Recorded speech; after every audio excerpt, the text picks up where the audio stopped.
विषयाकडे मी बोलतो. एक अर्धा पाऊण तास तुम्ही व्यवस्थित समजून घ्या. मुलांच्या दृष्टीने हे अतिशय महत्त्वाचं आहे. याचा अर्थ नागरिकांच्या दृष्टीने महत्त्वाचं नाही असं नाही.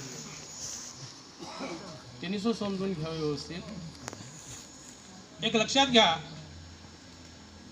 15 ऑगस्ट 1947 रोजी भारत देश स्वतंत्र झाला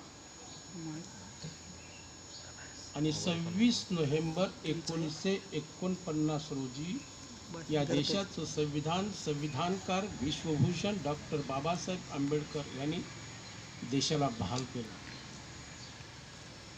आणि 26 जानेवारी 1950 या दिवशी हे संविधान लागू झालं. संविधानाचा अंमल झाला.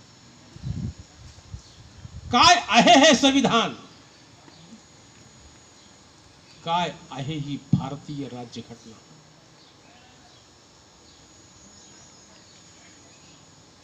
एकोणीसशे 50 नंतरचा हा नवा आधुनिक कायदा आहे.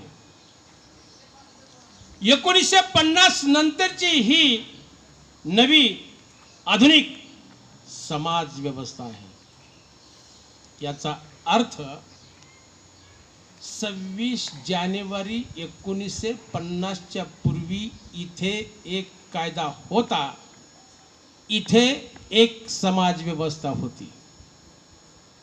तो कायदा होता मनुस्मृतीचा आणि ती समाज व्यवस्था होती मनुस्मृतीची. कोण हा मनु आणि काय त्याची समाज व्यवस्था? तर म्हणे हजारो वर्षापूर्वी इथे मनु नावाचा राजा होऊन गेला आणि त्यानं त्याच्या स्वतःच्या स्मृती प्रित्यर्थ त्याची आठवण म्हणून मनुस्मृती नावाचा ग्रंथ लिहिला. आणि मनुस्मृती नावाच्या ग्रंथात तो काय म्हणतो बघा. मनुस्मृती नावाच्या ग्रंथात म्हणतो, देवाचा देव ब्रह्मदेव त्यानंच निर्माण केला.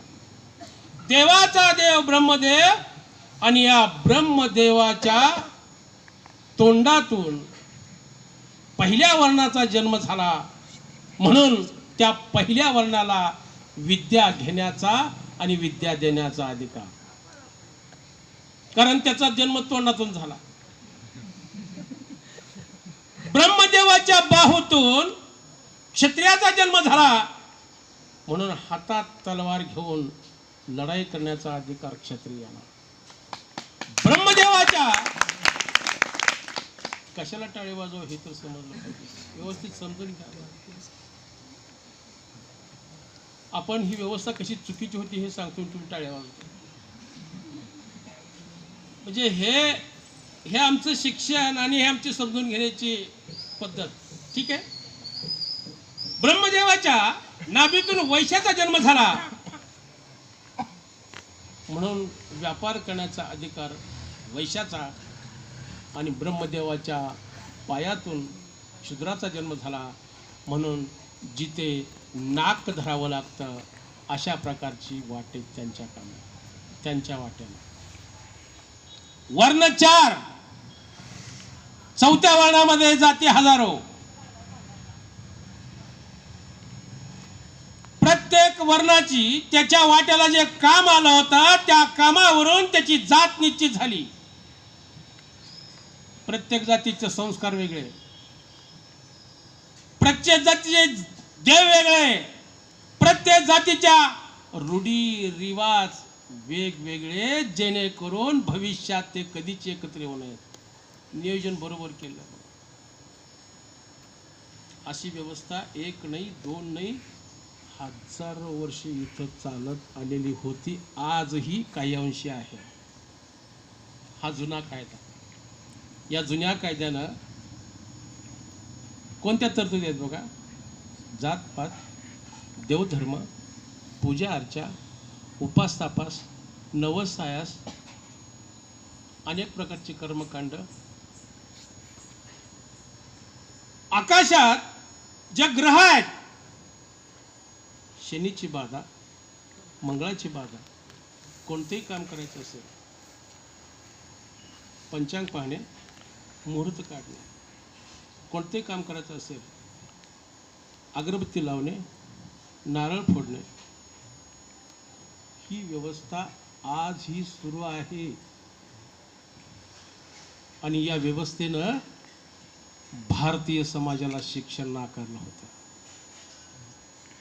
शिक्षणच नाही, आणि शिक्षण नसल्यामुळं अखंडप्राय पसरलेल्या या अवाढव्य भारत देशातील हा समाज अज्ञानाच्या आणि अंधकाराच्या खोर समुद्रात बुडाला होता.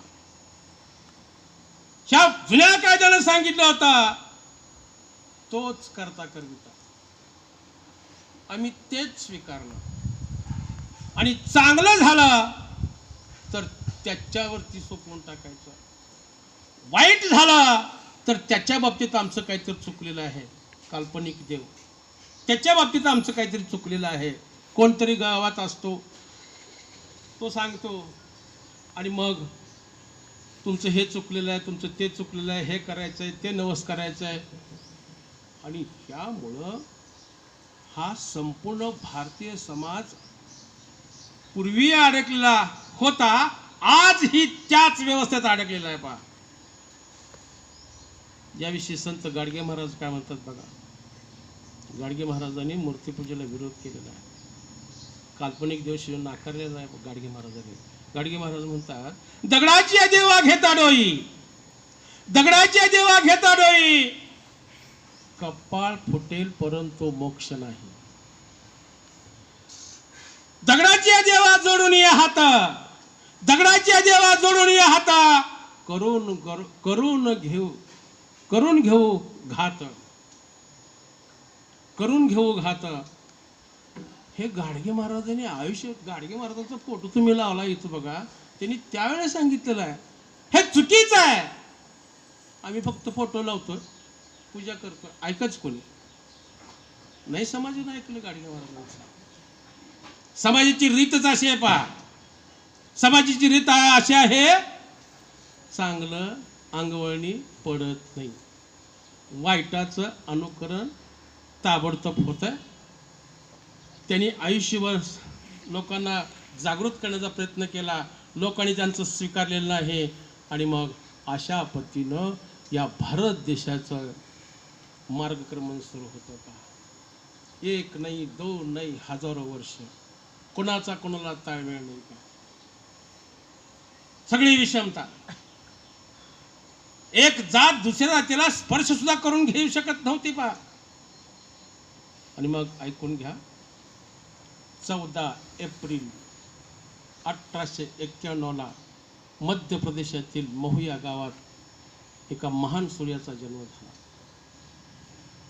प्राथमिक शिक्षण इथं पूर्ण केलं. उच्च शिक्षणासाठी ते अमेरिकेला गेले, इंग्लंडला गेले, उच्च पदवी घेऊन भारतात परतले. पहा, कमीत कमी डॉक्टर बाबासाहेब आंबेडकर जवळजवळ सर्वांना माहीत आहेत. बाकीचं त्यांचं काही माहीत नसलं तर ते किती शिकलेत हे तरी माहीत करून घेतलं पाहिजे. डॉक्टर बाबासाहेब आंबेडकरांचं शिक्षण आहे. पहा, MA, PhD, MSc, DSc, DLiT, LLD, DLiT, bar at law. एवढं शिक्षण आतापर्यंत भारतात कोणी घेतलेलं नाही. पुढचं काही सांगता येत नाही. पहा, उच्च पदव्या घेऊन ही व्यक्ती, हा महामानव इथे आला. आल्यानंतर पाहिलं महिलांना शिक्षण नाही, पुरुषांना शिक्षण नाही, सगळा भेदाभेद आहे, जात पात आहे, देवधर्मामध्ये हा भारत देश अडकलेला आहे. महिलांची तर काय अवस्था तुम्हाला सांगायची. जुन्या कायद्यानुसार महिलांचं विश्व हे उंबऱ्याच्या आत, पुरुषांचं विश्व उंबऱ्याच्या बाहेर. महिलांचं विश्व रांदा वाडा, उष्टी खरकटी काढा आणि मुलांना जन्माला घाला आणि त्याचं पालन पोषण करा. हेच तिच्या नशिबी होतं. आणि मग ऐकून घ्या, तिच्या नावावरती कोणती जमीन नाही, तिच्या नावावरती कोणती जागा नाही, तिच्या त्यावेळेस बँक काय नव्हत्या, बँक बॅलन्स नाही, काही नाही. समाजात घरात मान नाही, समाजात मान नाही, मात्र तिच्यावरती अनेक प्रथा लादलेल्या होत्या. उपास तापास, अनेक प्रकारची कर्मकांड, याशिवाय वाईट रूढी, बालविवाह, सतीची प्रथा, विधवेचं जीवन, जरटकुमारी विवाह. त्याच्यातून ती बाहेर पडत नव्हती आणि आजही पडत नाही. पा स्त्रियांनाच शिक्षण नाही, त्यामुळे भारत देशाचा विकास खुंटलेला होता. हे डॉक्टर बाबासाहेब आंबेडकरांनी ताडलं. पहा, या देशाच्या अधोगतीला कोण जबाबदार आहे?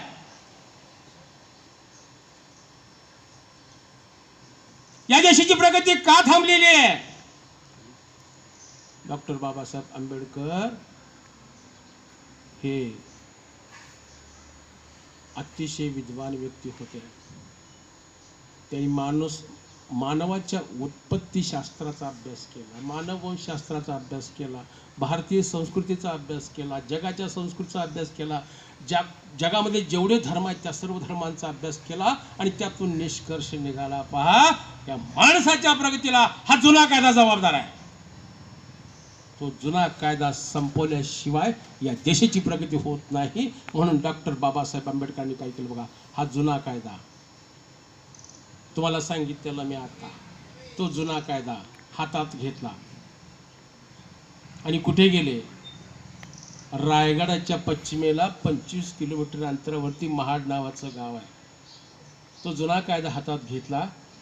25 डिसेंबर 1927ला माणसाला माणूस म्हणून किंमत नाही देणारा, महिलांना गुलामगिरीत अडकवणारा, या देशाची प्रगती थांबवणारा हा जुना कायदा स्वतःच्या हाताने दहन केला, नष्ट केला. कायदा, जुना कायदा नष्ट केला, जुनी समाज व्यवस्था नष्ट केली. पहा, 25 डिसेंबर 1927ला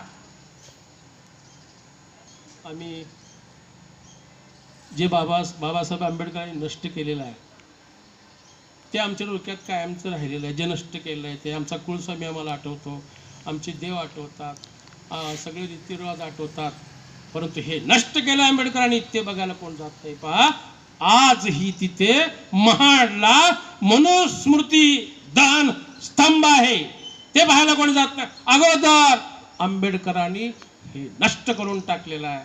आणि मग 26 नोव्हेंबर 1949ला देशाला नवा कायदा दिला, देशाला नवीन समाज व्यवस्था दिली. तो 25 डिसेंबर 1927ला तो कायदा दहन केला, म्हणजे तो ग्रंथ दहन केला, ते पुस्तक दहन केलं, म्हणजे जुना कायदा दहन केला, जुनी समाज व्यवस्था दहन केली. आणि 26 नोव्हेंबर 1949ला भारताला जुना कायदा दिला, जुनी समाज व्यवस्था दिली. आणि ती समाज व्यवस्था 26 जानेवारी 1950ला लागू झाली. पहा, अंमलात आली. पण याच्याविषयी 26 जानेवारी देशाच्या कानाकोपऱ्यात ध्वजारोहण तेवढं करतात. अरे कोणता दिवस आहे तो? काय आहे त्याच्या पाठीमागचं लॉजिक? काय आहे त्याच्या पाठीमागचा इतिहास? काय आहे कोणी सांगत नाही. पहा, आणि मग ऐकून घ्या, 26 जानेवारी 1950ला हे संविधान लागू झालं. मग या देशात काय सुरू झालं बघा. या देशामध्ये जो कधीच नव्हते, पहा, शिक्षण नव्हतं आम्हाला, इथं संविधानाच्या रूपानं संविधान लागू झालं. आणि या देशामध्ये ज्ञानाची प्रक्रिया सुरू झाली, ज्ञान घेण्याची प्रक्रिया, जे ज्ञान कधी नव्हतं आम्हाला, ज्ञान घेण्याची प्रक्रिया सुरू झाली. मानवतेची दिव्य शृंखला इथेच झाली सुरू, मानवतेची दिव्य शृंखला इथेच झाली सुरू. आनंदाने अभिमानाने ज्ञान ग्रहण हे करू. हा नव्हता अधिकार आम्हाला, बाबासाहेब आंबेडकरांनी दिला. त्या संविधानाच्या रूपाने शाळा निघाल्या.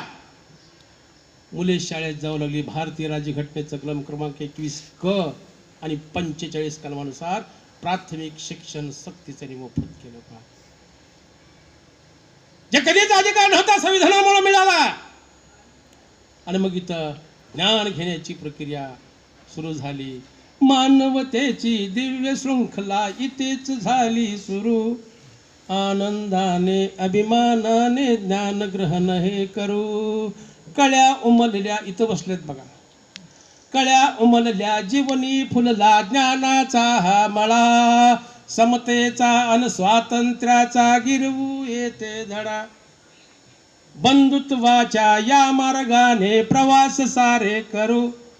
आनंदाने अभिमानाने ज्ञान ग्रहण हे करू. ज्ञान घेण्याची प्रक्रिया सुरू झाली. आता हे संविधानाचा प्रवास तुम्हाला सांगतो. हे संविधान 1939 साली जगामध्ये दुसरं महायुद्ध सुरू झालं होतं. आणि त्यावेळेस इंग्लंडच्या सत्तेवरती, इंग्लंडमध्ये 2च पक्ष आहेत पहा, आपल्या भारतासारखं नाही पहा, हुजूर आणि मजूर. हुजूर म्हणजे कारखान्याच्या मालकाचा पक्ष आणि मजूर म्हणजे कारखान्यात काम करणाऱ्या कामगाराचा पक्ष. मग जगामध्ये दुसरं महायुद्ध सुरू होतं त्यावेळेस हुजूर पक्षाची सत्ता होती. हुजूर पक्षाचे पंतप्रधान होते विन्स्टन चर्चिल. 1945 दुसरं महायुद्ध संपलं. इंग्लंडचाच विजय झाला आणि युद्ध संपल्यानंतर इंग्लंडमध्ये सार्वत्रिक निवडणुका लागल्या. हुजूर पक्षाचं सरकार पायउतार झालं आणि मजूर पक्षाचं सरकार सत्तेवर आलं. मजूर पक्षाचे पंतप्रधान झाले क्लेमेंट ॲटली. क्लेमेंट ॲटली हे मजूर पक्षाचे पंतप्रधान होते. त्यामुळं गरीब देशाविषयी, गरिबाविषयी त्यांना कळवळा होता. म्हणून त्यांनी ताबडतोब जाहीर करून टाकला, जे वसाहती राष्ट्र आहेत त्या वसाहती राष्ट्रांना मी थोड्याच दिवसात, थोड्याच कालावधीमध्ये त्यांना स्वातंत्र्य देऊन टाकणार. जगावरती राज्य होते या ब्रिटिशांचं. क्लेमेंट ॲटलीने जाहीर करून टाकला. भारताच्या बाबतीत सुद्धा निर्णय घेतला, थोड्याच दिवसात आम्ही भारताला स्वातंत्र्य देणार आणि जोपर्यंत भारताची राज्यघटना लिहून पूर्ण होत नाही तोपर्यंत इंग्रजांच्या कायद्याप्रमाणे भारताचा कारभार चालणार. एवढ्यावर थांबले नाहीत ते. त्यांच्या पुढाकारानं संविधान सभेची स्थापना झाली. 9 डिसेंबर 1946 साली संविधान सभेची स्थापना झाली. संविधान सभेचे हंगामी अध्यक्ष होते सच्चिदानंद सिन्हा. 2 दिवसांनी 11 डिसेंबर 1946 स्थायी अध्यक्ष झाले. हंगामी सरकारचे राष्ट्रपती डॉक्टर राजेंद्र प्रसाद हे स्थायी अध्यक्ष झाले. आणि मग या संविधान सभेचे 389 सदस्य होते. 14 ऑगस्ट 1947 भारताची फाळणी झाली. पहा, पाकिस्तान निघून गेला. पाकिस्तान निघून गेल्यामुळं पाकिस्तान त्या मुस्लिम लीगचे संविधान सभेचे सदस्य होते ते बाहेर पडले आणि 292 सदस्य राहिले. या 292 सदस्याच्या 11 मिटिंगा झाल्या. 165 दिवस चालले आणि मग अशा पद्धतीनं या संविधान सभेचं कामकाज जलद गतीनं व्हावं म्हणून 19 उपसमित्या कार्यरत होत्या. या 19 उपसमित्यामध्ये मसुदा समिती अतिशय महत्त्वाची होती. मसुदा समितीचे अध्यक्ष होते डॉक्टर बाबासाहेब आंबेडकर. मसुदा म्हणजे काय कळतं का तुम्हाला? प्रत्यक्षात घटना घ्यायची, ड्राफ्टिंग कमिटी म्हणतात त्याला. त्या समितीचे अध्यक्ष होते डॉक्टर बाबासाहेब आंबेडकर आणि 7 जणांची समिती होती. बाकीचे सदस्य के एन मुन्सी, अल्लाजी कृष्णस्वामी अय्यंगार, गोपालस्वामी अय्यर, सादुल्ला खान, एन माधवराव आणि टी टी कृष्णमाचार्य 7 जणांची कमिटी होती. या कमिटीच्या 40 बैठका झाल्या. आणि मग ऐका, काम सुरू झालेलं आहे संविधान लिहिण्याचं. त्यावेळेस एक जण अमेरिकेला गेला, एकानं राजीनामा दिला, एकाचा मृत्यू झाला, 2 जण दिल्लीच्या राजकारणात अडकले आणि एक संस्थानिक होता त्याच्या संस्थानिकाच्या कामकाजात अडकला. एकटे डॉक्टर बाबासाहेब आंबेडकर राहिले. या एकट्या डॉक्टर बाबासाहेब आंबेडकरांनी संविधानाचा मसुदा तयार केला आणि 13 नोव्हेंबर 1947 रोजी हा मसुदा संविधान सभेला सादर केला. या संविधान सभेनं तो मसुदा जनतेच्या विचारार्थ ठेवला. देशभरातून 7,535 सूचना आल्या. ज्या महत्त्वाच्या सूचना होत्या त्या बाजूला काढल्या, अतिमहत्त्वाच्या सूचना होत्या त्या दूर केल्या आणि 2,437 या सूचनावरती फेरविचार सुरू झाला. ह्या फेरविचाराच्या जी चर्चा सुरू झाली होती, 144 दिवस चर्चेच्या फेरी सुरूच होत्या. 144 दिवस झाल्या आणि मग हा सुधारित मसुदा डॉक्टर बाबासाहेब आंबेडकरांनी 25 नोव्हेंबर 1949 रोजी संविधान सभेला सादर केला आणि 26 नोव्हेंबर 1949 रोजी संविधान सभेनं तो स्वीकारला. आणि त्याच दिवशी डॉक्टर बाबासाहेब आंबेडकरांनी राष्ट्राला उद्देशून अखेरचं भाषण केलेलं आहे. संविधान सभेच्या बाबतीत काय म्हणतात बघा, मी हे जे संविधान तुमच्या हातात दिलेलं आहे, मला माहिती आहे ज्यांच्या हातात संविधान हे जाणार आहे ते माझे हात नसणार आहेत. संविधान अतिशय छान आहे, परंतु ज्यांच्या हातात जाणार आहे ते राबवणारे हात माझे नसतील तर संविधान रिझल्ट देणार नाही. ते प्रामाणिक असतील तर संविधान चांगल्या पद्धतीनं काम करेल. पण ज्यांच्या हातात हे संविधान जाणार आहे ते जर अप्रामाणिक असतील तर या संविधानाचा काही उपयोग होणार नाही. तसंच झालेलं आहे. त्यावेळेस बाबासाहेबांनी सांगितलं, संविधान प्रामाणिक माणसं असतील, संविधान वाईट असेल तरी सुद्धा चांगल्या पद्धतीनं काम करेल. हे तर संविधान छान आहे, पण अप्रामाणिक माणसं जर तिथे बसले असतील तर संविधानाचा रिझल्ट तुम्हाला मिळणार नाही. असं त्यावेळेस बाबासाहेब आंबेडकरांनी जाहीर केलं. आणि मग ऐकून घ्या, 26 जानेवारी 1950 रोजी या दिवशी हे प्रजासत्ताक राष्ट्र जगाच्या नकाशावरती एक प्रजासत्ताक राष्ट्र म्हणून अस्तित्वात आलं. काय संविधान बघा जरा. आता ह्याचा प्रवास सांगितलं तुम्हाला. आता संविधान नेमकं काय आहे बघा. या संविधानाची 22 प्रकरण आहेत. पूर्वी 8 परिशिष्ट होती, आता 12 झालेली आहेत. याची कलम 395 आहेत. हे संविधान लिहिण्यासाठी डॉक्टर बाबासाहेब आंबेडकरांना 2 वर्ष 11 महिने 18 दिवस लागलेले. ह्या संविधानाचे एकूण शब्द आहेत 1,71,389. हे संविधान लिहिण्यासाठी डॉक्टर बाबासाहेब आंबेडकरांना 303 पेन लागलेले आहेत आणि 254 दौत लागलेले आहेत. त्यावेळेस आजच्यासारखे पेन नव्हते पहा, त्यावेळेस टाक दौत होती पहा लागलेले. हंगामी सरकारचे पंतप्रधान पंडित जवाहरलाल नेहरू होते. पंडित जवाहरलाल नेहरू म्हणाले, बाबासाहेब आंबेडकरांनी लिहिलेली ही संविधानाची प्रत कायमस्वरूपी लिखित असावी. म्हणून कॅलिग्राफीची कला अवगत असलेले बिहारी नारायण रायजादा यांना बोलवलं.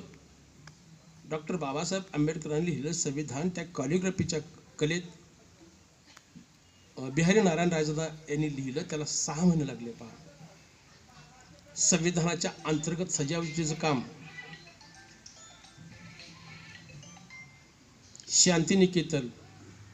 शांतिनिकेतन येथील आचार्य नंदलाल बोस व त्यांच्या कर्मचाऱ्यांनी पूर्ण केलं.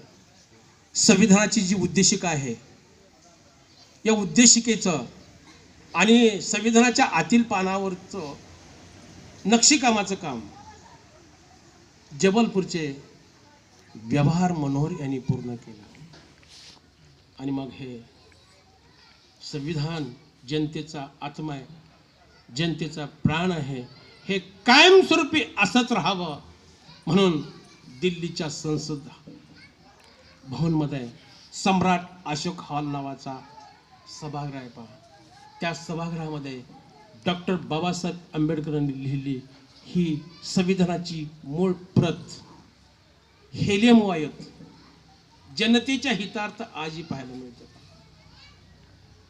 अशा पद्धतीनं या संविधानाच्या तुम्हाला प्रवास सांगितला, त्याचे कलम सांगितले. आणि मग ऐकून घ्या काय या संविधानामध्ये संविधानाची उद्देशिका जी आहे.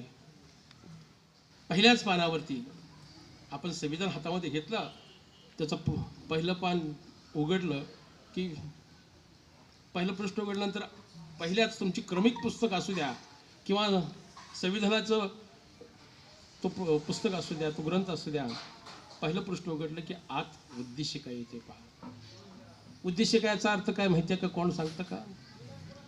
उद्देशिका म्हणजे संपूर्ण संविधान त्या उद्देशिकेत आहे. थोडक्यात उद्देशिका म्हणजे संविधानाचा आत्मा आहे. पहा, थोडक्यात मांडलेला आहे. आणि काय सांगितलं बघा त्याच्यामध्ये. मला वाटतं तुमच्याही शाळेत दररोज म्हणत असाल किंवा 26 नोव्हेंबरचं औचित्य साधून म्हणतात, पण कोणाला काय कळलं मला माहित नाही. संविधान कळूच नये यंत्रणा काम करते इथं. तुम्हाला संविधान कळूच नये कारण तुम्ही शहाणं व्हाल, आणि शहाणं झाल्यानंतर राजकर्त्याला जा विचाराल. म्हणून तुम्ही जेवढा आराणी राहाल या दृष्टीने ते नियोजन आहे. तर आपणच जागृत झालं पाहिजे, संविधान आपण वाचलं पाहिजे. पहा, संविधान तिची उद्देशिका पहिल्याच पानावरती डॉक्टर बाबासाहेब आंबेडकर काय म्हणतात बघा. आम्ही भारताचे लोक काश्मीर पासून कन्याकुमारीपर्यंत आणि अरबी समुद्रापासून बंगालच्या उपसागरापर्यंत अखंड प्राय पसरलेल्या भारताचे सर्व लोक, सर्व जातीचे, सर्व धर्माचे, सर्व पंथाचे, सर्व भाषा बोलणारे आम्ही भारताचे लोक, भारताचे एक सार्वभौम, समाजवादी, धर्मनिरपेक्ष, लोकशाही गणराज्य घडवण्याचा. आम्ही कधी समजून घेण्याचा प्रयत्न केला, पोपटपंचीसारखं आपण म्हणतो, पण काय आहे कधी विचार केले. पण व त्याच्या सर्व नागरिकास सामाजिक, आर्थिक, राजनीतिक न्याय. बघा कोणकोणता न्याय. सामाजिक, मला समाजात माणूस म्हणून किंमत मिळाली पाहिजे.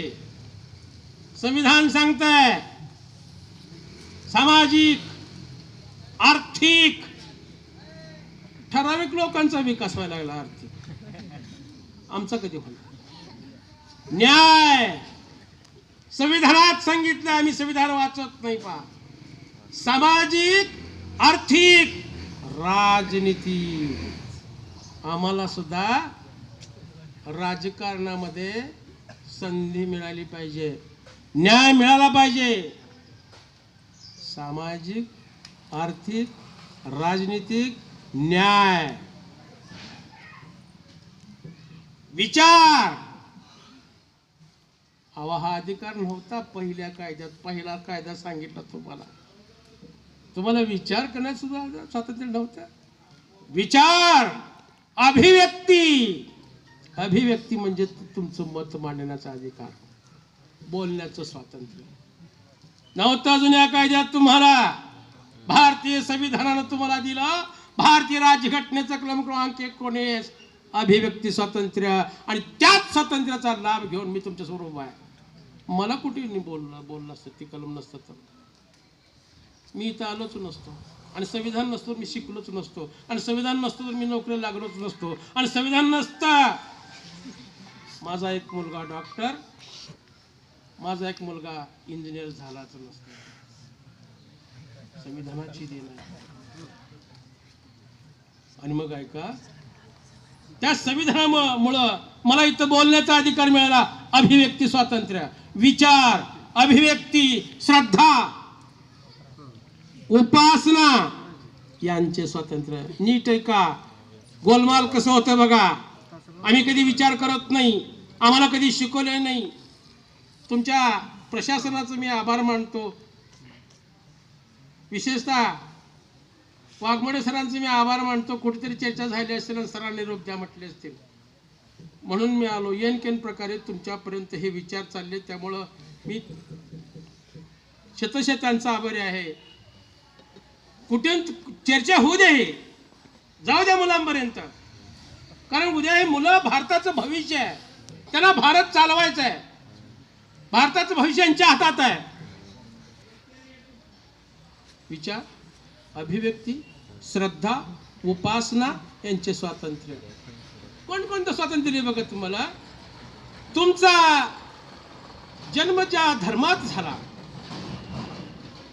तुम्ही मुस्लिम असाल, तुम्ही ख्रिश्चन असाल, तुम्ही जैन असाल, तुम्ही हिंदू असाल, ज्या धर्मात तुमचा जन्म झालेला आहे त्या धर्माचं आचरण करण्याचा अधिकार भारतीय संविधानाने तुम्हाला दिलेला आहे. तुम्ही हिंदू आहे, ठीक आहे, मंदिरामध्ये जाऊन पूजा अर्चा करा. तुम्ही ख्रिश्चन आहे, चर्चमध्ये जाऊन प्रार्थना करा. तुम्ही मुस्लिम आहे, मस्जिदमध्ये जावा, प्रार्थना करा. परंतु भारतीय राज्यघटनेचं कलम क्रमांक 25 आहे धार्मिक स्वातंत्र्य. धर्म ही तुमची वैयक्तिक खाजगी बाब आहे, ते अधिकार तुम्हाला दिलेले आहेत. पण संविधानाने निर्माण केलेल्या गोष्टी आहेत, संविधानानंतर जी प्रगती झालेली आहे, संविधानानंतर जी शासकीय कार्य निर्माण झाली आहेत, ग्रामपंचायत असेल, प्राथमिक शाळा असतील, हायस्कूल असेल, ज्या ज्या संविधानानंतर निर्माण झालेल्या गोष्टी आहेत, तिथं मात्र तुमचा धर्म आणायचा नाही. पा तिथं कोणताच देवाचा फोटो लावायचा नाही, कोणतंच धार्मिक कार्य तिथं करायचं नाही, कारण ते संविधानामुळे निर्माण झालंय. संविधान धर्मनिरपेक्ष सांगताय. धर्म ही तुमची वैयक्तिक खाजगी भाव आहे. तुम्ही काय करायचं तुमचा वैयक्तिक प्रश्न आहे. घरात तुम्ही आरती करा, पूजापाठ करा, नमाज पढा तुमच्या घरात. हे समाजापर्यंत जाऊच दिलं नाही. आणि मग विचार, अभिव्यक्ती, श्रद्धा, उपासना, स्वातंत्र्य, 25वा कलम. संधीची, दर्जाची व संधीची समानता. नीट आहे का? या देशातील राष्ट्रपतीला, या देशातील पंतप्रधानाला, या देशातील टाटा, बिर्ला, मित्तल, अंबानी, सिंघानिया, या देशातील आमदार, या देशातील खासदार यांना जी संधी मिळते तीच संधी त्याच दर्जाची आमचा शेतकरी असेल, आमची घरात काम करणारी गृहिणी असेल, आमचा रस्त्यावर फिरणारा भिकारी असेल, कारखान्यात करणारा कामगार असेल, प्रत्येकाला त्याच दर्जाची संधी मिळाली पाहिजे. भारतीय राज्यघटनेचं कलम क्रमांक 14 सांगतोय. वाचलंच नाही आम्ही, आम्हाला माहित नाही. तीच ती माणसं येतात. संविधान सांगते संधीची समानता. आम्ही न वाचल्यामुळे हे घडते पहा. आणि मग ऐकून घ्या. संधीची त्याच दर्जाची संधीची समानता. आणि मग त्या सर्वांमध्ये व्यक्तीची प्रतिष्ठा. नीट आहे का? तुम्हाला बोर झालं असते सांगा, मी थांबतो. कारण हे जरा ठराविक पर्यंत ऐकायला बरं वाटतं. हे काही गोष्ट नाही, कुठला विनोद नाही, हे तत्वज्ञान आहे. डोक्यावरून जाण्याची शक्यता आहे, माहिती आहे मला.